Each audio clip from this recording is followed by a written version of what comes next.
Hey everybody, welcome back to Elevator Pitch. I hope you had a good holiday season. We took a little bit of time off. It was great. I got COVID. I'm better. But we're back. And this week I am talking to Andrew Nugent. Andrew is a real estate agent in the DMV.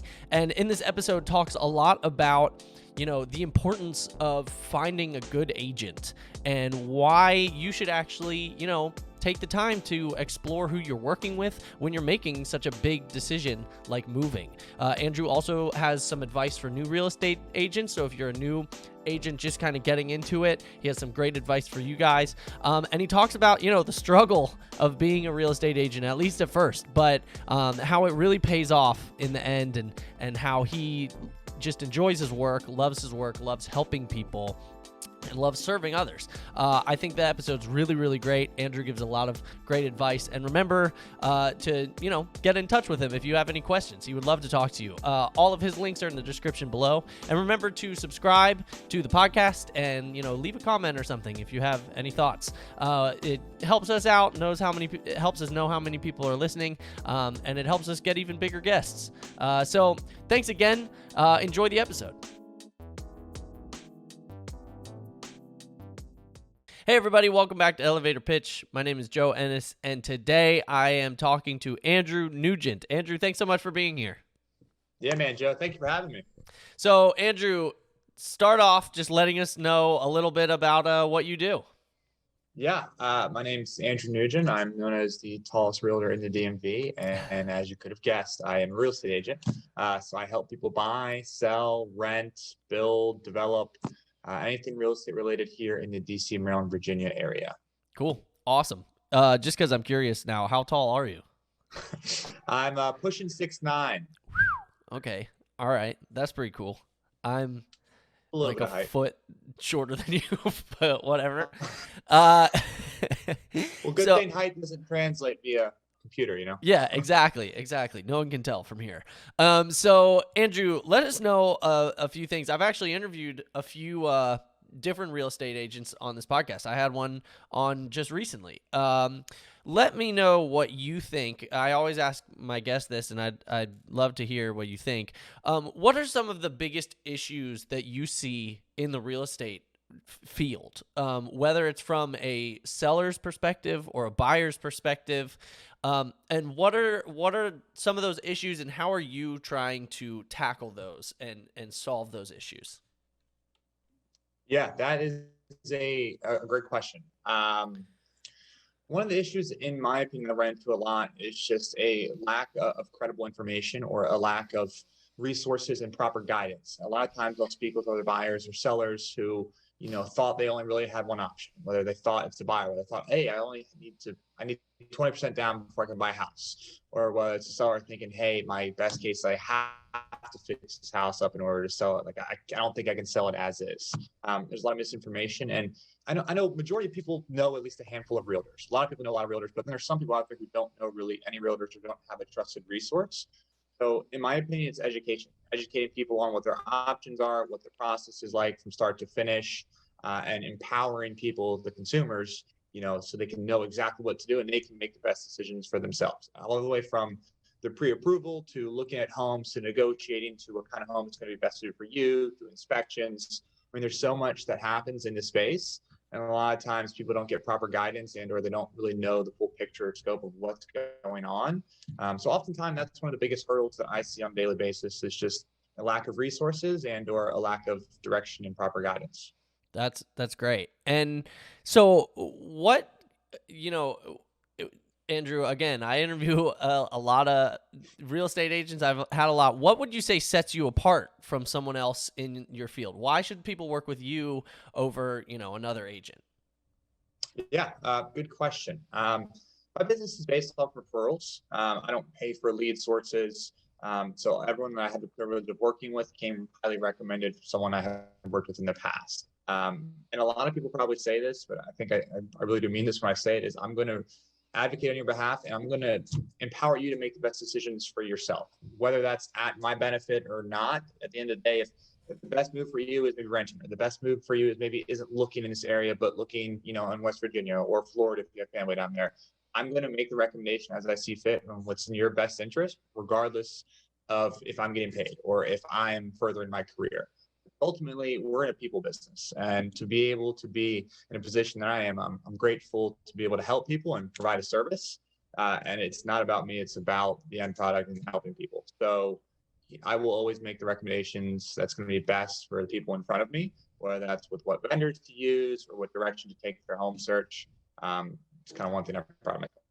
That's awesome. That's awesome. I love that answer because I kind of go by the same mantra or think the same way of, I'm going to tell you what I recommend, whether you like it or not. What I see, I might, tell people otherwise. A lot of people come to me and they want to do a podcast for some reason and they want specific, whatever it is, branding or cover art or, discussion topics. And I'll tell them up front, like if I think it's a good idea, a bad idea, or if I have other ideas that I think they should do instead. And yeah, I love how you said that, you're providing a service and you're here to serve. I like to say that I'm here to serve. And, so I love that you're coming from that perspective as well. That's great. Andrew, why should people care about real estate agents and finding a good one, I guess? Why wouldn't they just go to any, old agent to find a house? Why should people maybe look into the agent they're working with, maybe even the firm they're working with? Why is this important, something that people should care about when making a decision that's so big, like moving or buying a new home? Yeah, I mean, you don't know what you don't know. And I'm going to throw out a stat here. 75% of people will hire or work with the first real estate agent and become in contact with. Oftentimes, that may not be the best agent for their personality or their search, but again, just coming down to resources and knowing options and having the confidence to maybe interview a couple agents to really figure out who's going to have your best interest in mind and who's going to work for you is important. I mean, a lot of people end up working with the first person they talk to. And that person, may have their interest in mind, or they may just be looking out for themselves, and they may not be a good fit, like I mentioned. So, really making sure that you find someone who's a good fit for you, and doing your due diligence up front, find an agent that's going to work on your behalf, and ultimately it's going to work at your pace. So the way I work is, whether it takes me, 2 months to find a house for somebody, or whether it takes me 2 years, it doesn't matter to me. I'm never going to try and sell someone on a house because I'm in a referral-based business. It doesn't do me or my business any good try and just get someone in a house and move on to the next one, because they're ultimately not going to be happy, or they're going to feel like they were rushed or feel like they were sold. Like, I'm never selling. All I'm doing is providing advocation and guidance, and I'm letting clients, people make their own decisions on where they want to go, and I'm just trying to keep them in the right lane. That's awesome. That's great. Would you have any tips for, maybe people don't know where to start. Maybe people don't know how to find an agent that's right for them. What would you recommend? I know you said, you're fully referrals. So, a lot of your clients are coming from people who have worked with you before. But what would you recommend to people who don't know if they're, how to find the right agent for them? Yeah, I would recommend to people to dip into their own spheres, so their friends, their family, and ask if anybody knows an agent that we could connect with. I'd be weary of going online and going to Zillow or typing an agent near me in Google, because a lot of time the analytics with the Google agent are just whoever has the biggest sphere of influence, or whoever has the biggest control over a certain area. And with Zillow, a lot of agents are on Zillow, and a lot of people associate skill and success with seeing your face on Zillow. And that's not the case. There's no correlation there. If your face is on Zillow and you're a Zillow's best an agent, it just shows you're paying Zillow for marketing to help retain more leads and clients for you, because you don't have enough from your referral-based business to be able to support your. So ultimately, those agents may not be the best. They may just be the agents that are paying for marketing dollars to Zillow. So take that with a grain of salt, but interview around.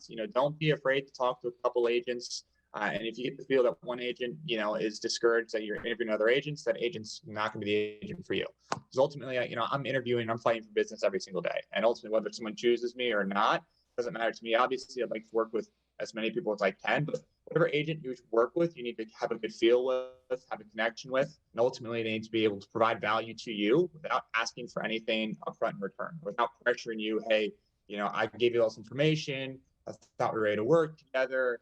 and trying to like high sales tactics on you, like you need to feel comfortable with who you're working with because it's a big transaction and it's a long process. It's very intimate. Oftentimes it's, months of working with someone, talking to them daily. So communication skills, the vibe, the feel you're going to get. And obviously if they have a proven track record, which you'll kind of figure out based on talking to people, if you interview a couple, one will definitely stand out to you. Awesome. That's great. That's great. So, Andrew, Yeah. how would you recommend, I've spoken to a few agents recently that are very new at this. I have some people that are not necessarily, they haven't been around the block necessarily. I wanted to ask you for advice for two camps. Number one, what would you say to new agents that are just getting into this? How would you recommend that they kind of market themselves? How would you recommend that they get their name out there when they're kind of new at this, might not have like a ton of experience? Yeah, well, first thing I'd recommend before you worry about getting your name out there is getting your mindset right. For any new agents or anybody who's considering entering this business, you've got to have the right mindset in terms of this is a long-term play. This is a long-term business. Like the stuff you do today and the stuff you do in the first year, you may not see the rewards for another 2 to 3 years. So you're playing for tomorrow. You're thinking long-term with this. And you got to have that mindset to start, because if you don't have that mindset to start, you think it's a get rich quick, or you're going to get in and you're going to have a lot of success pretty quickly. That's often not the case. Personally, I didn't have any success or make any money in my first 6 or 7 months. So I had budgeted about a half year's of expenses up front, knowing that I was not going to be in a position of even putting any bacon on the table, more or less, the first couple quarters. So you first of all, you got to have your mindset right, thinking that it's long term. You got to come from a place of value, and how can you add value to other people's lives? Obviously, it's a delicate balance between getting yourself out there and providing value, and learning all of this in the beginning, because you don't know. And there's agents who I talk to who have been in the business for 15, 20 years, and they're still learning new things every single day. So it's a business where it's super rewarding, and you get to learn something new every day, and it's always evolving. It never grows stagnant. Every client, every home, every transaction is a little bit different, which is one of the reasons why I love it. But your success is going to be directly correlated with the amount of people that know you're in real estate. If you're a secret agent and you're not being social, you're not promoting yourself, as awkward and cringeworthy as that can be at times, you're not giving yourself the highest chances to succeed. I mean, you've got to put yourself out there, and you've got to be able and willing and ready to fail and fall flat on your face.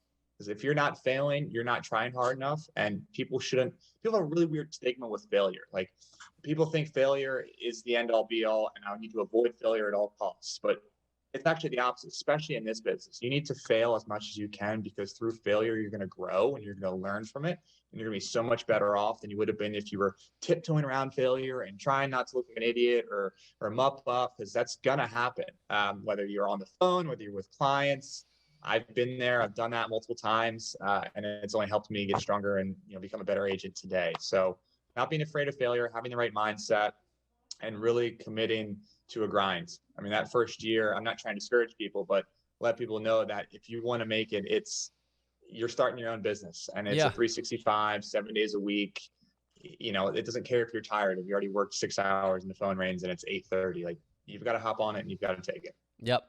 Yeah. I mean, I get that to an extent as a small business owner myself, obviously not in that specific field, but I understand the 365, 7 days a week part 100%. And then Andrew, the other camp that I wanted you to quickly, hit on is people that are buying a home for the first time, people that are, nervous about moving. What would you recommend to them? Tips that could maybe make the process better, either for the real estate agent or for themselves. Are there any things that you see that you think maybe people that are buying a house could take bigger advantage of? Let me know your thoughts on that. Yeah. I mean, there's a ton of things you could do to put yourself in a better position. A couple of things I'll touch on in relation to the market that we're in right here is that you do not have to have the highest price when an offer. If you're in a multiple offer situation, say it's a townhome and there's 5 other people that want the same townhome, don't automatically think, oh, I can't pay the most, I'm not going to be able to get the home. There are creative things you can do to make your offer stand out without overextending and without compromising your financial position to give yourself a great shot at getting that home. So do not be discouraged. It's not all about price. And I'd also add that everyone is looking for the same thing. Everyone's looking for good condition, good location, and good price. It's hard to find, even in a balanced market, it's hard to find something that presents all three boxes checked for you. So oftentimes when I'm communicating with buyers, I'll say, hey, if you find something that checks 2 or 3 boxes and it emotionally speaks to you and you can see yourself in the home, it's something you should consider writing an offer on. Also, for people who are entering the space, don't be afraid to make an offer on the second house you see. I've got some clients who, first time we go out, they find a house, they love it, but you know what? They're a little hesitant just because it's the first time out. And they don't want to write an offer on anything without having seen a lot of inventory. And oftentimes they pass on it. And then maybe they may not find that house for another 2 to 3 months, or maybe even 6 months to a year. Or they may write on it and they may, say, hey, this was a great decision. So trust your gut, trust your guidance, and your agent. An agent should be able to provide a lot of different context regarding the type of home you're looking at, the market, how often it may come up, and ultimately it's going to be your decision. So have an open mind, and a lot of people will enter the process thinking, hey, I only want to settle for a townhome in the Mosaic District. I don't want to be anywhere else. And oftentimes, 3 months later, they're 2 miles away in a single family home or a condo, and they're like, oh my God, I never thought I would be here. So just give yourself a break and know that it's a bit of an evolution, and your wants and needs are going to change as you start viewing homes. And even if you don't find the one that you're looking for the first 3 times out, you're at least going to get a better idea of what you don't like. And getting a better idea of what you don't like is just as powerful as getting an idea of what you do like, because it kind of limits things. So that way, when you do see the one, whether it's the first time you're out or whether it's the 10th time you're out, it'll speak to you and you'll know it's something you should move on. That's awesome. Andrew, thank you again so much for being here. I have 2 more questions for you. Number one, who are your ideal clients? I mean, do you work with, do you like to work with first-time home buyers? Do you like to work with people who are buying their 5th home? Who are your ideal clients? Who do you usually, close the best with, if that's the right way to say? Who do you prefer to work with the most? Yeah, I wouldn't necessarily say I have a rigid set of who my ideal client is. I mean, I work with a lot of first-time home buyers. I work with a lot of people who are moving up to a second home, a third home. I work with people who are even downsizing from maybe their third home to a smaller home, a condo. So honestly, at the end of the day, anybody who needs help and anybody who's motivated and willing and wants to get into the market, I'm happy to work with. And that kind of is my ideal client right there. Anybody in the DMV area who is serious about making a change happen and is open to some guidance, I would love the opportunity to speak with them and see how I can help. That's awesome. That's great.